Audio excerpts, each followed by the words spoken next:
તો તમે શું કહેશો કે મારું નામ આ છે, હું આ ગામની છું, મારા પપ્પાનું નામ આ છે, મારા મમ્મીનું નામ આ છે, અથવા તો મારો ધર્મ સંપ્રદાય આ છે, આટલી તમારી ઓળખ.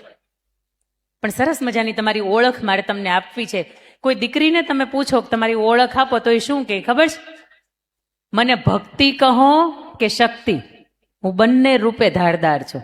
મીરાબાઈને ઓળખો છો ને? મીરાબાઈને મને તમે ભક્તિ કહો કે શક્તિ. હમણાં સરસ મજાની દીકરીઓ એટલે પાછળ નાનકડું એવું બાળક બાંધીને આવે છે, એનું નામ શું છે હું તો ભૂલી ગઈ છું. શક્તિનું પ્રતીક છે ને. મને ભક્તિ કહો કે શક્તિ, હું બંને રૂપે ધારદાર છું. મારે ગમતા લોકોની સામે સાવ મીણ જેવી, મને ગમતા લોકોની સામે સાવ મીણ જેવી, અને અણગમતા લોકોની સામે હું તેજ તલવાર છું. મને બીક ન બતાવો આફતોની, હું શિરે સત્યને ધરનારી નાર છું. હા છે સર્વે સર્વા સ્વાભિમાન મને મારું, કારણ કે અંગે પવિત્રતાનું વસ્ત્ર હું ઓઢનાર છું. છું વડીલોની સામે સાવ ચૂપ, પણ જો થયું વસ્ત્રારણ તો આખાય હસ્તિનાપુરને હું ધ્રુજાવનાર છું. હું છું ડોક્ટર, હું છું વકીલ, હું છું એન્જિનિયર, કે ખંતીલી ખાખીની હું ધરનાર છું. અંકિતા મને વિષ આપો કે અમૃત, હું ફેર પડે, હું રોજે રોજ પીનાર છું, હું રોજે રોજ પીનાર છું. આ કોઈ દીકરીને પૂછો ને કે તારી વ્યાખ્યા શું છે, એટલે દીકરી એવું કે મારી વ્યાખ્યા કંઈક આવી છે. મને તમે શક્તિ કહો તોય જોરદાર છું, ભક્તિ કહો તોય જોરદાર છું. મને ગમતા લોકોની સામે હું કાંઈ ન બોલું, અને અણગમતા લોકો હોય ને એને સામે હું તેજ તલવાર થઈ જાઉં. હું શિરે સત્યને ધારણ કરનારી નાર છું, અંગે હું પવિત્રતાનું વસ્ત્ર ઓઢનાર છું. એટલે મને તમે કોઈની બીક ના બતાવો, હું બધા જ બની શકું એવી તાકાત છે મારી અંદર. ડોક્ટર બનું, એન્જિનિયર બનું, વકીલ બનું, પાયલટ બનું, અને ખાખી પણ હું પહેરી શકું. મને તમે અમૃત આપો ને તોય હું પી જાઉં, અને મને તમે ઝેર આપો ને તોય હું પી જાઉં. આવી હું સ્ત્રી છું, આવી હું દીકરી છું. અને આવી દીકરીઓ અહીંયા બેઠી છે ત્યારે ફરીથી તમારો વારો હવે નહીં.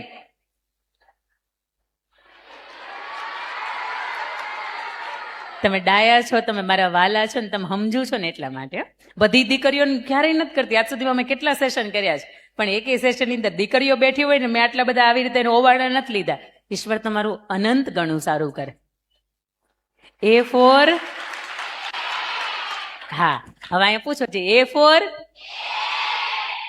લક્ષ, તમારો ધ્યેય તમે જે નક્કી કરી રાખ્યો છે ને એમ એ. સવારમાં આપણે સરસ મજાની વાત થઈ હતી ને કે તમે લક્ષ્ય નક્કી કરી રાખ્યો હશે, તમારે શું બનવું છે. આપણે અહીંયા આ બાજુના બાળકોને પૂછીએ, તમે નક્કી કર્યું છે તમારે હું બનવું છે મોટા થઈને? શું નક્કી? પોલીસ બનવું છે? બનીશ, હા બનીશ. તમારે જીપીએસસી ની એક્ઝામ ક્રેક કરવી છે, વાહ. તમારે બેટા black colour T shirt, yes professor બનવું છે, ઓકે. તમે ટીચર બનવું છે, અરે વાહ. તમારે પાછળ ડોક્ટર બનવું છે, અરે વાહ. તમારે કોઈ એવું છે કે જેને નક્કી જ નથી કર્યું? આ જો હાથ બધા ઊંચા કરવા વાળા, આ લોકોને તમે યાદ રાખજો, આનું કઈ નક્કી નહીં, અઠે ગઠે ગમે બની જાય. અમે કલેક્ટરે બની જાય, અમે આઈએએસ ઓફિસરે બની જાય, અમે આઈપીએસ ઓફિસરે બની જાય, અને કાંઈ નહીં તો અમે કોકના પત્ની બની જાશું ભવિષ્યની અંદર. અમે કાંઈ ના બનીએ ને તો કાંઈ વાંધો નહીં, પણ આ તો બનશું ને બનશું. પણ આ ઉંમર છે બેટા કે તમે ઈચ્છો ને એ દુનિયાની સિદ્ધિ છે ને પાસ કરી શકાય. દરેક દુનિયાના કોઈ પણ સ્થળ છે ને ત્યાં પહોંચી શકાય. આ ઈ ઉંમર છે કે અત્યારથી એની તૈયારીઓ શરૂ કરી દેવી પડે. પેલું આવી રીતે વજન ઉઠાવે અને અહીંયા લે, એનું નામ શું? ઓલિમ્પિકની અંદર એનું નામ હતું મીરાબાઈ ચાનુ, હા કે ના? અમે કઈ જોતા જ નથી, અમને હું તમે પૂછો છો? એનું નામ હતું મીરાબાઈ ચાનુ. અને બહુ તમારી જેવડા બેટા નાના નાના બાળકો હતા ને ત્યારથી એને શરૂઆત કરી દીધી હતી. અમારી સુરતની એક દીકરી છે જેનું નામ છે Anvi Jhanjharukiya, rubber girl of India તરીકે ઓળખનારી આ દીકરી. અને તમે યુટ્યુબ સર્ચ કરી શકો. 3 મિનિટની અંદર નોર્મલ બાળક 15 આસન કરે ને, 3 મિનિટની અંદર અલગ અલગ અવસ્થાની અંદર એ આસન 15 કરે ને, તો આ એબનોર્મલ બાળક, એનું મગજ 80% કામ નથી કરતું, એના શરીરના અવયવો 80% કામ નથી કરતા. રબર ગર્લ ઓફ સુરત તરીકે ઓળખાતી હતી, પણ મોદી સાહેબે એને આમંત્રણ આપ્યું, મોદી સાહેબે એને બાલશ્રી એવોર્ડ આપ્યો કે જેનું મગજ 80% કામ નથી કરતું. આજે દીકરી 14 થી 15 વર્ષની છે અને આજે પણ એ ઘરની બહાર ક્યાંય જાય ને તો એને ડાયપરની અંદર લઈ જવી પડે છે. તમે સમજી શકો એનું મગજ કેટલું કામ નથી કરતું. અમુક કુદરતી આવેગ ઉપર એનો કંટ્રોલ નથી રહેતો. એને તમે સન્માનિત કરો તોય ભલે અને વિશ્વના મંચ સન્માનિત કરે તોય ભલે, એના માટે બધું સરખું છે. પણ એનું નાનપણથી નક્કી હતું કે મારે દુનિયાની અંદર કંઈક એવું વ્યક્તિત્વ બનવું છે. ભલે મારી પાસે મગજ નથી પણ મારે કંઈક બનવું છે. અને રબર ગર્લ ઓફ સુરત તરીકે ઓળખાતી આ દીકરીને મોદી સાહેબે લગભગ 8-10 મિનિટની મુલાકાત આપી હતી. 22 મિનિટ સુધી મોદી સાહેબ પણ એની સાથે યોગા કરે અને મોદી સાહેબે એવું કીધું કે અન્વી ઝાંઝરુકિયા, તું રબર ગર્લ ઓફ સુરત નહીં પણ રબર ગર્લ ઓફ ઇન્ડિયા છે, કારણ કે તારી જેવા યોગા કોઈ કરી ન શકે. અને લક્ષ્ય કહેવાય. અને નાનપણથી નક્કી કરી રાખ્યું હોય ને તો થાય. મોટા થઈને યુપીએસસી બેટા ક્રેક કરવી હોય ને તો અત્યારથી રોજ ન્યૂઝપેપર વાંચવું પડે. મોટા થઈને બેટા ડોક્ટર બનવું હોય ને તો અત્યારથી એ સ્પિરિટ રાખવાની કે ગણિત વિજ્ઞાન તો મારું નબળું હોવું જ ન જોઈએ. મોટા થઈને પ્રોફેસર બનવું હોય ને તો નાનપણથી 50 માણસોની વચ્ચે બોલતા શીખવું પડે. નાનપણથી કોઈ પણ તમારું ધ્યેય તમે નક્કી કરી રાખ્યું હોય ને, આને તો હું હંમેશા એવું કહું કે તમારો રોલ મોડેલ છે કોઈ? તમારા કોઈ રોલ મોડેલ છે કે જેનું જેવું તમને બનવાનું મન થાય? સમજો છો ને મારી વાતને? સમજો છો ને? કોઈ તમારા રોલ મોડેલ છે? અમારા રોલ મોડેલ હોય દીપિકા પદુકોણ, આલિયા ભટ્ટ. એની જેવું અમને બનવાનું મન થાય. અમારે સવારમાં ઓલી વ્હાઈટ કલરના કપડાની અંદર ઓલી દીકરીઓ આવી હતી ને, 6 વાગ્યાની જમકુડીઓ મારે તૈયાર થઈ ગઈ હતી. સરસ મજાની ડાન્સની એની કૃતિ કરતી મને એમ જ લાગતી હતી એકાદી હિરોઈન જ ત્યાં બધાની વચ્ચે છુપાઈ ગયેલી છે. શું સરસ મજાની એની કૃતિ હતી. પણ આપને જણાવતા આનંદ થાય કે અહીંયા મંચ ઉપર ઘણા બધા કાર્યક્રમો થતા હોય, એમાંથી ઘણી બધી વ્યક્તિત્વના ઓળખ તમને થતી હોય. હમણાં મેડમે બહુ સરસ મજાની વાત કરી કે રામને જન્મ આપવો હોય ને તો જીજાબાઈ તો કૌશલ્યા માતા બનવું પડે, અને મહારાણા પ્રતાપને જન્મ આપવો હોય ને તો જીજાબાઈ બનવું પડે. આપણી અંદર જો એ સ્પિરિટ હોય ને તો ધાર્યું પરિણામ છે ને એ આપણે લાવી શકીએ. લક્ષ્ય કોને કહેવાય? અર્જુનને હતો ને એને લક્ષ્ય કહેવાય. દ્રોણાચાર્ય એવું કે સરસ મજાનું લાકડાનું પક્ષી મેં મૂક્યું છે, એની આંખને વિંધવાની છે.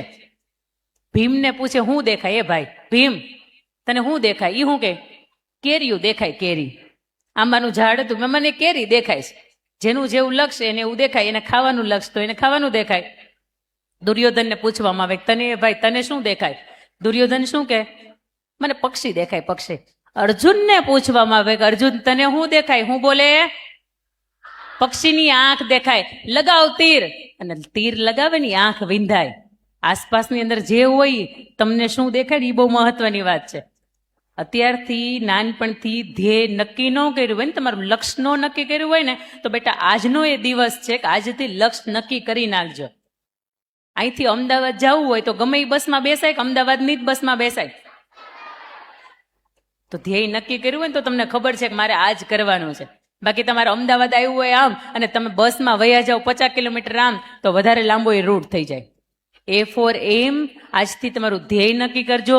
ધ્યેય નક્કી કરવામાં ઘણી વખત મમ્મી પપ્પાએ નક્કી કરી રાખ્યું હોય કે મારો દીકરો તો ક્રિકેટર બને, ક્રિકેટર. પણ એ દીકરાને ક્રિકેટરમાં બિલકુલ ઇન્ટરેસ્ટ ન હોય, દીકરાને પેઇન્ટિંગમાં ઇન્ટરેસ્ટ હોય. પણ મા બાપ તરીકે ક્યારેક એને એના જીવનની અંદર આગળ જવું હોય ને તો જવા દેવાનું. એને કહેવાનું કે તને બૂટ ચપ્પલ સીવતા આવડે છે ને, તું મોચી બનવું છે ને, તારે વિશ્વનો શ્રેષ્ઠ મોચી બન. બરાક ઓબામાને એમ થાય કે તારી પાસે બૂટ સીવડાવે છે. ડોનાલ્ડ ટ્રમ્પની ને બેઠા બેઠા થાય બૂટ પહેરવા હોય ને તો ભારતની અંદર, ગુજરાતની અંદર, જુનાગઢની અંદર ઓલી સોસાયટીની અંદર રહે છે ને એ દીકરો બહુ જોરદાર બનાવે છે. વિશ્વની અંદર શ્રેષ્ઠ થઈ શકે ને, આવી મા બાપ તરીકે એની ફરજ આપણીમાં આવે છે કે એને જે પણ બનવું છે ને એની અંદર સહયોગ કરીએ. એની ટીકા નહીં કરીએ પણ એનો ટેકો દઈએ. નાનું બાળક હોય ને તમને પૂછવામાં આવે કે શું બનવું છે, એટલે હજી તો એને ખબર ન હોય ને પહેલા તમે જવાબ આપો.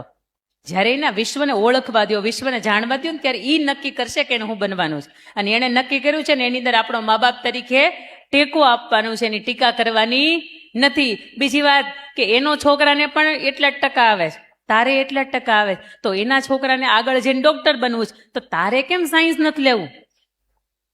હરખામણી હું કામ કરીએ ભાઈ? એક તપેલી અંદર તમે મગ પલાળો, મગ બધા એક હારે પલ્લી જાય, 2-4 કવડું રહે ને.